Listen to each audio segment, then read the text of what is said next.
A manipulator doesn't look like a villain. That's the first thing you need to understand. If they did, you'd run. You'd protect yourself. You'd never let them close. But manipulators don't enter your life as danger. They enter as comfort, as charm, as understanding, as someone who sees you. And that's what makes them so powerful.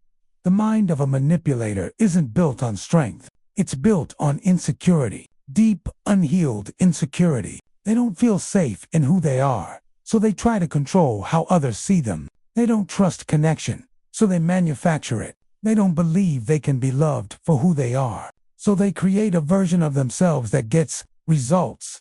They don't chase love, they chase control, because control feels safer than vulnerability. Manipulators study people, not out of curiosity, but out of necessity. They learn what makes you smile, what makes you open up, what makes you feel special, what makes you doubt yourself. They remember your wounds, your fears, your dreams. And at first, they use this knowledge to make you feel deeply understood. You think, finally, someone gets me. But what they're really doing is mapping your emotional landscape, so they know exactly where to step. The manipulator's mind is always scanning. What does this person need?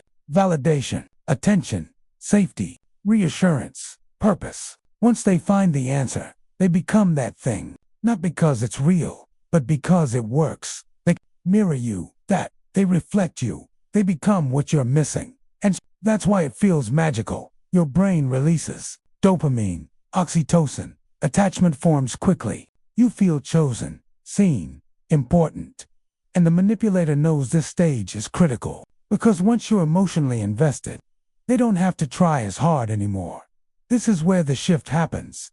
Slowly, subtly, they begin to test their control. A small comment, a withdrawal of affection, a confusing response, a contradiction, not enough for you to leave, just enough to make you question yourself. And when you question yourself, they gain power.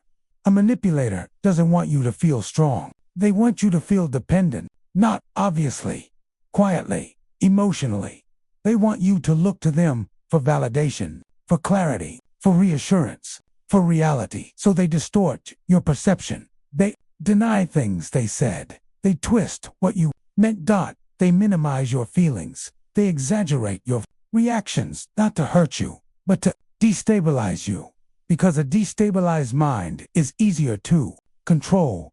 And here's the part most people don't realize. Manipulators often believe their own lies. They don't always see themselves as bad. In their mind, they're protecting themselves, winning, surviving. They justify everything. If they hurt you, they convince themselves you deserved it. If they lied, they say it was necessary. If they controlled you, they call it love. They don't ask, is this right? They ask, does this work? That's the difference. They don't experience connection the way you do. They experience it as leverage, as advantage, as security. To them, relationships aren't mutual. They're strategic. That you connect, they calculate. And because you lead with emotion, while they lead with strategy, you're always one step behind. You feel, they observe. You explain, they adjust. You hope, they plan. Manipulators don't need to raise their voice. They don't need to threaten. Their power is psychological. They make you doubt yourself so deeply that you start editing who you are just to keep the peace. You stop saying what you think. You stop expressing what you feel. You stop trusting your instincts. You stop being you. And they don't have to force you. You do it for them. That's when they know they've won. The mind of a manipulator is not loud. It's quiet, calculating, adaptive, always watching emotional reactions, always measuring responses, always tweaking behavior to maintain control. They don't fear hurting you. They fear losing you, not because they love you, but because they need you as supply, validation, as stability, as proof of worth. And when they feel that control slipping, they panic. They may suddenly become sweet again, suddenly attentive, suddenly emotional, suddenly apologetic, not because they've changed, but because they're afraid of losing their grip. They will say the right words, cry the right tears, beg the right promises, and Because you lead with heart. You believe them. But a manipulator doesn't change through words. They change through accountability. And most of them never face it. Because accountability threatens the very thing they depend on. Control. So they deflect. Blame. Victimize themselves. Rewrite the story until you don't know what's real anymore. And that's the goal. Confusion is their playground. If you've ever been manipulated, I want you to understand something. It didn't happen because you were weak. It happened because you were open, because you were trusting, because you were deep, because you were real. Manipulators don't target strong people. They target kind ones. They don't look for power. They look for softness. Not to cherish it, but to use it. But here's what they don't expect. Awareness. Because once you understand how their mind works, their power disappears. You stop explaining yourself. You stop trying to prove your worth. You stop seeking their validation. You stop absorbing their confusion.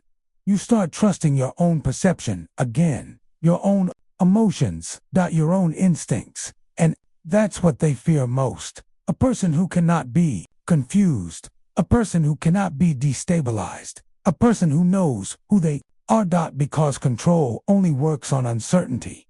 And certainty, it's untouchable. If you've been in the mind of a manipulator, I want you to hear this. You didn't imagine it. You weren't too sensitive. You weren't crazy. You weren't wrong. You were being psychologically played. And now, you're waking up. So ask yourself this. Do I feel calm around this person or constantly confused? Because love doesn't confuse you. It clarifies you. And peace is the real proof